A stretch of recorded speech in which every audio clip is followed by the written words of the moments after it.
Silent. That is the first sound you hear in this story, not applause, not violins, not the roar of a packed opera house. Silence. The kind of silence that falls over a room right before something breaks. And in exactly 4 minutes, that silence is going to shatter a man's entire reputation. But let's back up, because to understand how a conductor's world came crashing down in one single afternoon, you need to understand the man he almost destroyed first. His name was Elias. For 30 years, Elias walked the marble halls of the Aurelian Opera House in a faded grey work uniform, a set of tools clipped to his belt, and a silence of his own, one he chose, not one that was forced on him. To the wealthy patrons who swept through the velvet curtains in diamonds and tailored suits, he was invisible, a shadow that fixed hinges, adjusted stage lights, and occasionally tightened a loose piano string before a show. Nobody asked his name, nobody needed to. In their eyes, men like Elias existed to keep the machinery of beauty running, never to be part of the beauty itself. What none of them knew, what none of them could have possibly imagined, was that the quiet old man mopping the orchestra pit floor had once been the most promising composer of his generation. Decades ago, Elias wrote music that made seasoned critics weep in their seats. He was a prodigy, the kind that comes around once in a lifetime, the kind whose name should have been etched into the same marble halls he now cleaned. But somewhere between his rising star and the concert stage, a corrupt board of directors, men hungry for control, profit, and a story they could sell as their own, took his life's work and buried it. They stole his manuscripts. They erased his name from programs. They blacklisted him from every stage in the country, whispering lies about his character until the doors slammed shut one by one. Elias could have fought. He could have spent his remaining years chasing lawyers, chasing headlines, chasing a justice that may never have come. Instead, he made a choice that surprised even himself. He chose obscurity over bitterness. He chose to stay close to the music in the only way left to him. Not as a composer, but as the man who kept the instruments alive. Every piano he tuned, every stage he swept was his quiet, private way of refusing to let the music die inside him, even if the world had decided his name didn't matter. For 30 years that was enough, until the day it wasn't. It was the week of the Opera House's largest gala in a decade. A $10 million celebration meant to cement the reputation of its newest star, a young, ferociously talented conductor named Victor. Victor was brilliant, nobody denied that. His hands moved like lightning over a baton, his ear for orchestration was surgical, and critics across the country had already started using words like generational to describe him. But brilliance in Victor's case came wrapped in something far uglier, an icy arrogance that curled his lip into a sneer for anyone he considered beneath the art. Stagehands, ushers, anyone who didn't wear a tuxedo or hold an instrument worth more than a house. There was one detail about this gala that Victor never questioned, because it never occurred to him to ask. The piano being used that week wasn't a random Steinway pulled from storage. It was the Opera House's original 1920s instrument, the same one the building's own archives listed as previously owned by an uncredited composer, provenance unclear. Nobody had connected the dots. Nobody had bothered to look. It had simply been rolled out because it was the finest instrument in the building's collection, restored at great expense specifically to be the centerpiece of this gala. 2 days before the gala, disaster struck. The piano developed a mechanical stutter deep in its hammers. A dull, inconsistent thud crept into every B-flat, and no matter how many high-priced tuners Victor flew in from across the country, the flaw remained. Money couldn't fix it. Reputation couldn't fix it. The instrument simply refused to cooperate, and with every passing hour, Victor's temper grew shorter. That's when he found Elias with his hand inside the piano. It was late afternoon, the rehearsal hall nearly empty, except for a few crew members setting up chairs in the distance.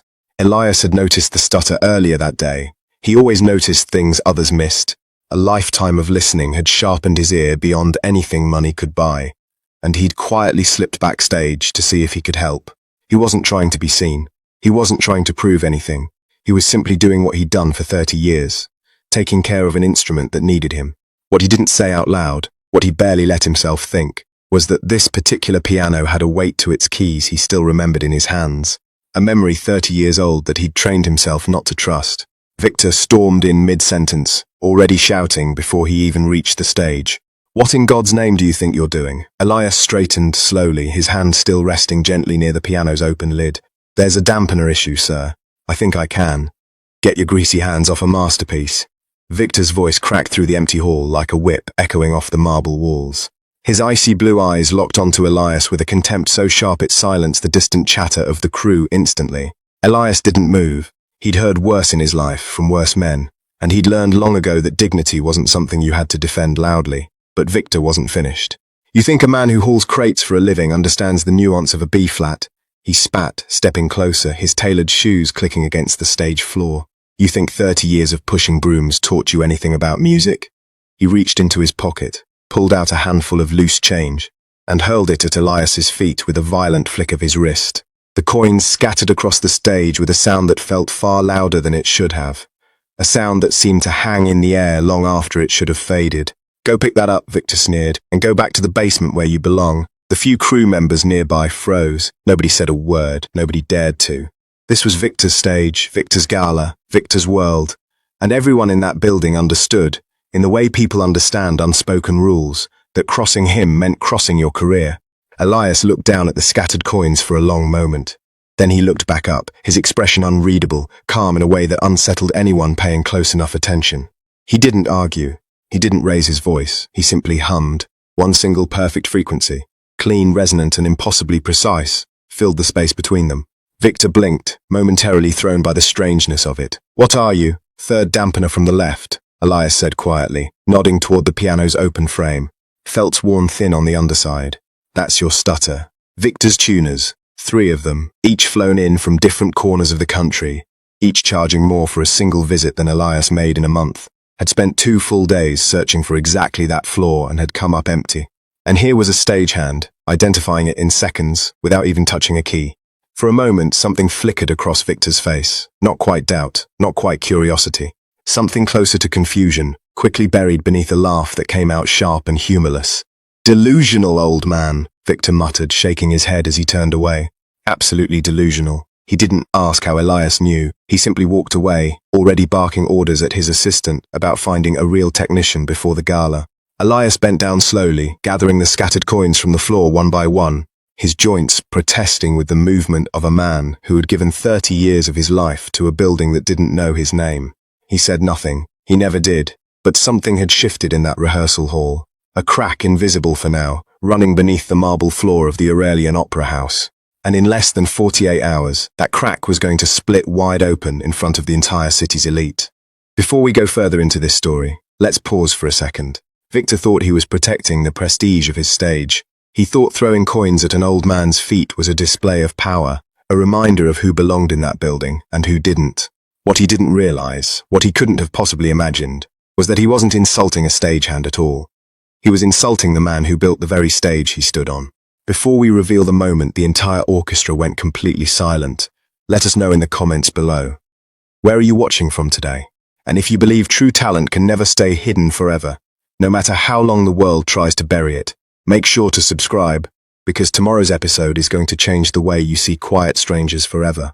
Now let's go back to the Aurelian Opera House, because the night of the gala has finally arrived, and nobody in that building, not Victor, not the board, not even Elias himself, is ready for what's about to happen.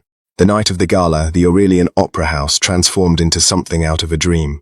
Crystal chandeliers threw soft gold light across a sea of gowns and tailored suits. Photographers lined the entrance, capturing every arrival as if each guest were royalty.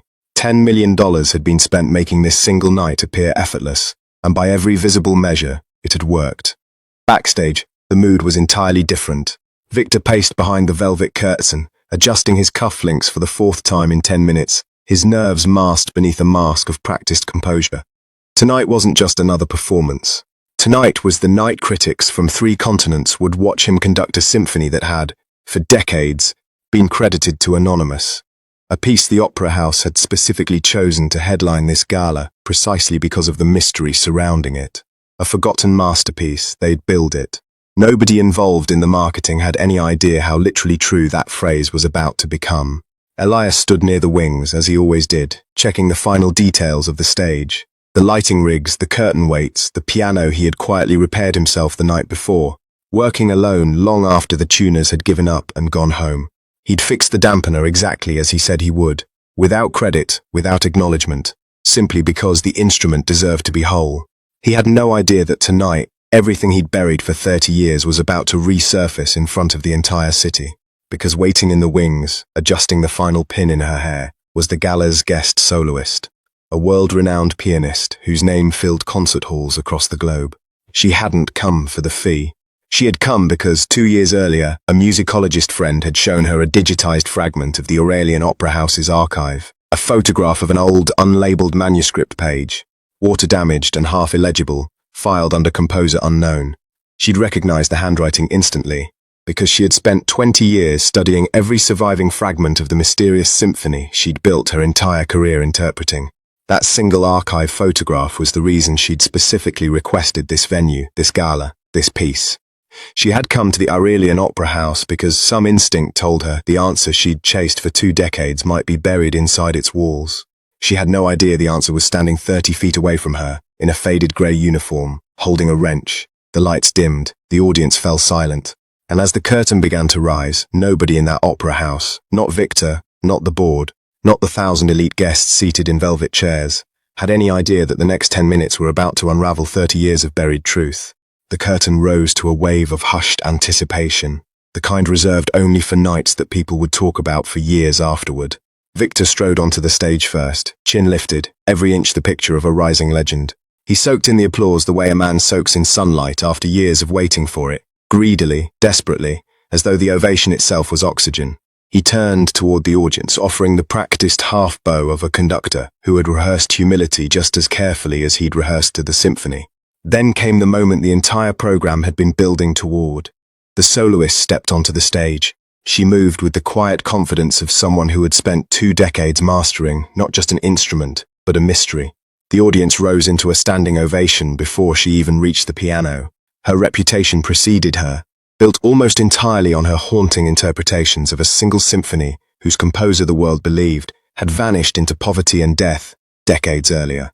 Victor extended his hand toward her with a practiced, gracious smile, ready for the traditional acknowledgement between conductor and soloist that always opened a performance of this magnitude. She didn't take it. Her eyes had drifted toward the piano itself first, toward the worn, familiar grain of the wood near the keys, something in its shape tugging at a memory she couldn't quite place, and then past Victor entirely, toward the wings of the stage. Onto a man in a faded grey uniform, standing quietly near a lighting rig, doing what he always did, staying out of sight, keeping the show running, never once expecting to be seen. The audience noticed the pause before Victor did. A ripple of confused whispers spread through the front rows as the soloist's outstretched hand, meant for Victor, slowly lowered back to her side. "Is everything all right?" Victor asked under his breath, his smile faltering for the first time all night. She didn't answer him. Instead, she walked past him entirely. Past the star conductor, past the $10 million gala, past every rule of stage protocol that governed nights like this, and crossed the stage toward the man in the grey uniform. She stopped in front of Elias. For a moment, she simply studied his face, as though checking it against some image she'd carried for 20 years, and never quite let herself trust. Then, in front of the entire gala, the most celebrated pianist in the world lowered herself to her knees. The gasp that swept through the Aurelian Opera House was audible even from the cheap seats. "It's you," she said, her voice barely above a whisper, though the microphones near the stage carried it clearly through the speakers. "I have an archive photo, half a page, water-damaged, filed under unknown. I've carried it in my bag for 2 years, hoping it would lead somewhere. I never thought it would lead to a person standing in this room." Elias went very still. For a long moment, he said nothing at all, and in that silence, something unexpected happened. He didn't step forward. He didn't confirm her words. His hand tightened slightly on the wrench at his side, and for a moment it looked, to everyone watching, as though he might simply deny it, turn and walk away, the way he had trained himself to do for 30 years whenever the past came looking for him. "You have the wrong man," he said quietly. "I'm nobody you're looking for." The soloist's face fell, but she didn't move. "Then hum it for me," she said, the second movement. "The part everyone gets wrong because the sheet music is incomplete. Only the person who wrote it would know how it actually resolves." The hall held its breath. Elias closed his eyes, and after 30 years of silence, he hummed 4 bars. Quiet, precise, unmistakably matching a resolution no published score had ever printed correctly. The soloist's hands flew to her mouth. "That's it," she whispered. "That's the exact resolution. I've spent 20 years guessing at that phrase." Victor stood frozen at center stage, his practiced smile completely gone now, replaced by a dawning, horrified confusion. What is happening right now?" he demanded, his voice cracking through the microphone clipped to his lapel. "This man is a stagehand. The soloist rose slowly to her feet, turning to face the audience, her voice steady now despite the tears in her eyes. "This man wrote the symphony you have been conducting all week, Victor. I don't say that lightly. I have studied his musical signature in every surviving fragment for 20 years, and he just resolved a phrase that has never once appeared correctly in any printed edition of this piece." A wave of stunned silence rolled across the gala. But it wasn't unanimous silence. Near the front, a well-known critic stood halfway from his seat, calling out, "That could be a guess. A convincing guess isn't proof." It was the sound of a room that wasn't ready to simply believe, and for a moment the whole revelation hung uncertain in the air. That's when Elias reached into the tool belt still fastened around his waist. The same belt he wore every single day, the same belt nobody had ever thought twice about, and pulled out a small leather satchel most people would have assumed held wrenches or spare piano wire. Instead, he withdrew a notebook, worn, cracked along its spine, its leather cover softened by decades of handling. He held it up first for the soloist, then slowly turned toward the audience, toward the cameras, toward Victor standing frozen at center stage. "My handwriting," Elias said simply. "Every page. Cross it against the archive fragment yourselves, tonight, if you don't believe me." The soloist's hands trembled as she reached for the notebook, and the moment she opened it, the moment she saw the manuscript pages, faded but unmistakably matching the fragment she'd carried for 2 years, her composure broke completely. "This is him," she said, her voice breaking. "Everything the world has believed for 30 years has been a lie. Let's pause here for just a moment, because right now, somewhere in that audience, sits a name connected to all of it, though the full truth is about to take longer to surface than anyone expects. Before we reveal exactly how deep this betrayal runs, let us know in the comments. Have you ever watched someone's true worth get revealed in front of people who spent years underestimating them? And if stories like this move you, make sure you're subscribed, because what happens next in this gala is going to leave the entire city speechless. Victor stood at center stage, his entire body rigid, his mind racing to catch up with a truth that was unraveling faster than he could process it. "This still doesn't prove anything about who buried you," Victor said, though the words came out weaker this time. "If you really composed that symphony, why would you let the world believe you were dead?" Elias's eyes, calm and steady, finally met Victor's directly. "Because 30 years ago," Elias said quietly, "a corrupt music board decided my music was worth stealing and my name was worth erasing. They took my manuscripts. They spread lies about my character until every stage in this country closed its doors to me. I don't have their names to give you tonight. I was never allowed to see the paperwork. But this building's own archive holds a fragment they thought was lost. Somewhere in this institution's records is the rest of the story. It was not, in that moment, an accusation with a name attached. It was an opening, one that a young investigative journalist near the press section immediately recognized, phone already recording, already searching the Opera House's donor and board records from decades past. The truth did not collapse in a single moment on that stage. It took the rest of the night and the following week to fully surface, and it came apart in pieces, the way real scandals usually do. Within an hour of the gala, the journalist who had been recording near the press section had already cross-referenced the Opera House's public donor archive against the timeline Elias had described. One name kept surfacing in board minutes from 30 years earlier, minutes that had, curiously, been sealed rather than destroyed.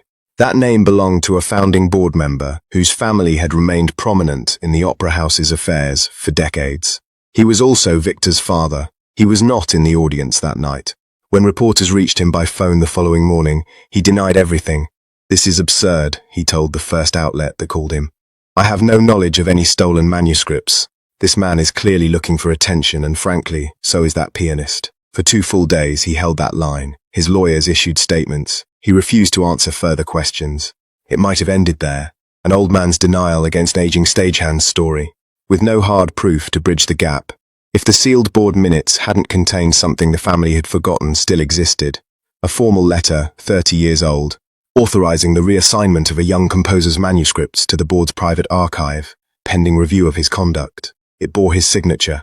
Confronted with the letter, verified independently by a forensic document examiner hired by the news outlet covering the story, he stopped answering calls altogether. Victor learned of the letter the same way the public did, from a news alert on his phone. "Dad," he said, when he finally reached his father directly, "tell me this isn't true." There was a long pause on the line before his father finally spoke. Not a confession, not exactly, but something close enough. "It was a different time," his father said. "The board made decisions. I signed what I was told to sign. It wasn't the dramatic, instant collapse of a man crumbling in front of cameras. It was quieter than that, and in some ways harder to watch. An old man clinging to the smallest possible admission of guilt, even with his own signature staring back at him from every headline in the city. It took less than a week for the rest of the truth to unravel. Journalists, who had once been quietly discouraged from investigating Elias's disappearance, now had a verified document to work from, and the story spread quickly from there. Other board members from that era, faced with the same sealed minutes, began distancing themselves publicly, some admitting they'd gone along with the decision without asking questions at the time. Victor's career did not end in a single dramatic night on the Aurelian stage. It eroded over the following weeks as symphony after symphony quietly withdrew his invitations, as critics who had once called him generational began publishing pieces questioning how much of his rise had been earned versus handed to him by a father now facing formal scrutiny. Before we move into the final chapter of this story, let's take a moment. What happened at that gala wasn't just the collapse of one arrogant conductor's career. It was 30 years of silence finally clawing its way back into the light. Not in a single dramatic instant, but piece by piece, the way the truth usually has to fight its way out. If you've ever watched the full story behind an injustice take longer to surface than you wanted, but surface all the same, let us know in the comments below. And if stories about patience outlasting cruelty keep you coming back, make sure you're subscribed, because the ending of this story is about to remind you exactly why quiet dignity can outlast even the loudest arrogance. In the weeks that followed the gala, a federal investigation was launched into the decades-old corruption within the music board, uncovering a paper trail of stolen royalties, falsified records, and buried manuscripts that had been quietly sold off to private collectors over the years. The board members still living were either forced to resign in disgrace or faced formal charges for the intellectual theft that had suppressed Elias's career for 3 decades. For the first time in 30 years, Elias's name, his real name, credited fully and publicly, appeared on the very manuscripts he had written as a young man. Symphonies that had been performed under the label, anonymous for decades, were finally, formally attributed to him. Royalties that had been stolen and redirected for 30 years began, slowly, to be restored. But for Elias, the money was never really the point. He was offered his choice of positions at symphonies across the country, invitations pouring in from institutions that had ignored him for decades, all suddenly eager to claim association with the man whose rediscovered genius was now dominating headlines. He turned down almost all of them. Instead, he accepted a single position, one at the very opera house where he had spent 30 quiet years pushing brooms and tuning pianos. The Aurelian Opera House, under new leadership following the board's collapse, appointed him Artistic Director Emeritus, a title that finally, publicly, acknowledged what the building's marble halls had unknowingly housed for 3 decades, a master hidden in plain sight. Elias used his newly restored royalties not to build a legacy of luxury, but to build something far more meaningful to him. He found a program he called Symphony of the Streets, providing elite musical instruments, formal training, and mentorship to children in the city's poorest wards, the kind of opportunity he himself had once had, and the kind that had been so violently stripped away from him by men who valued their own image over genuine talent. Every year, dozens of children who had never held an instrument worth more than a few dollars found themselves handed violins, cellos, and pianos that had once belonged in concert halls. Guided by teachers Elias personally selected for their patience, their humility, and their belief that talent could exist anywhere, not just behind velvet curtains and marble floors. He often visited the program himself, sitting quietly in the back of rehearsal rooms in the same faded grey cardigan he'd worn for decades, watching children discover the same quiet joy in music that had once been stolen from him. He rarely spoke about what had happened at the Aurelian Gala. When asked, he would simply say that the world eventually finds its way back to the truth. Sometimes it just takes longer than it should, and sometimes it takes proof, not just belief. As for Victor, he eventually left the world of professional conducting altogether, unable to rebuild a reputation that had eroded so publicly. Some said he moved to a small town far from any concert hall, working an ordinary job that no one recognized him for. Whether that humbling experience changed the man beneath the arrogance, no one could say for certain. Only Victor himself would ever know that. But Elias's story became something far bigger than his own vindication. It became a reminder, one that spread across newsrooms, classrooms, and dinner tables, that true worth doesn't disappear just because the world refuses to see it. Sometimes it waits.